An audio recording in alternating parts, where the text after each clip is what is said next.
واذكر في الكتاب إبراهيم إنه كان صديقا نبيا إذ قال لأبيه يا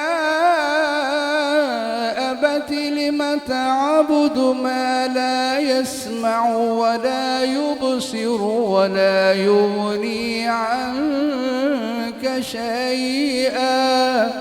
يا أبت إني قد جاءني